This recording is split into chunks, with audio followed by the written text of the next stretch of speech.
Are you a contractor who's afraid to raise your prices because you think you'll lose every bid to the cheaper guy? But what if the problem isn't your price at all? Over the next few minutes, I'm going to show you why your pricing formula might actually be the most expensive mistake you're making in your construction business, what other contractors who charge 20% more are doing differently than you that's actually winning them jobs, and then the math that proves that small price increases can add six figures back into your pocket without working a single extra hour. And I've got a price adjustment guide that walks you through exactly how to raise your prices from 5 to 15% without losing jobs. So just drop price below in the comments and I'll send it right over to you. Now, for those of you who don't know me, my name is Liz Chisholm, and I help residential contractors and remodelers go from 1 million in revenue all the way up to 10 million in revenue by removing themselves as the bottleneck in their own business. I grew up in construction, I've scaled multiple businesses, and I run the Contractors Roundtable Mastermind, where I work with contractors every single day to install systems that get them out of the weeds and into the CEO role so they can work on their business. Now, this is one of the systems that puts cash in contractors' pockets fast. And I'm sharing it with you right now.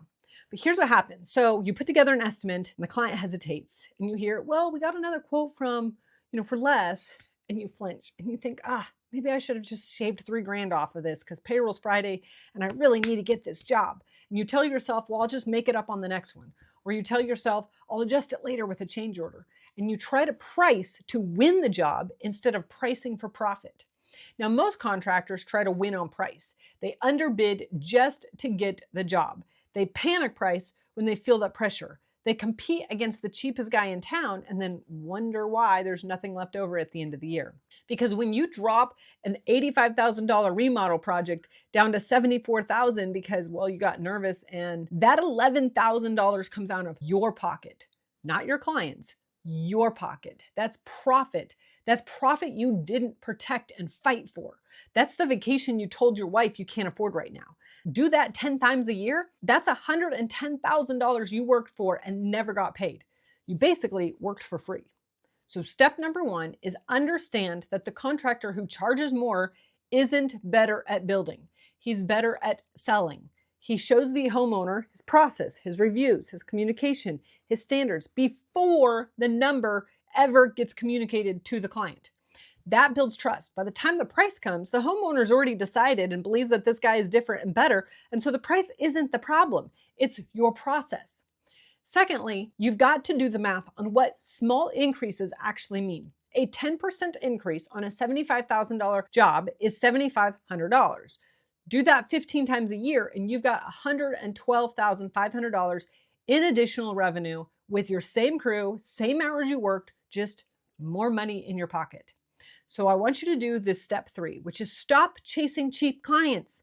The clients who say yes at your real priced jobs are better clients. They respect your process. They don't haggle. They don't call you 47 times at 9 o'clock at night.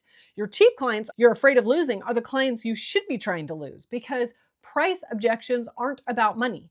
They're about trust. And when you build trust before you give the number, people pay your number. When you don't, then they negotiate and haggle. It's that simple. I've got a price adjustment guide that walks you through exactly how to raise your prices anywhere from 5 to 15% without losing jobs. And it shows you how small increases compound over the year and why the math actually works to make more money. So drop price in the comments and I'll send it to you, because frankly, you didn't start this business to give away your work. So stop panic pricing, hold your number, and charge more.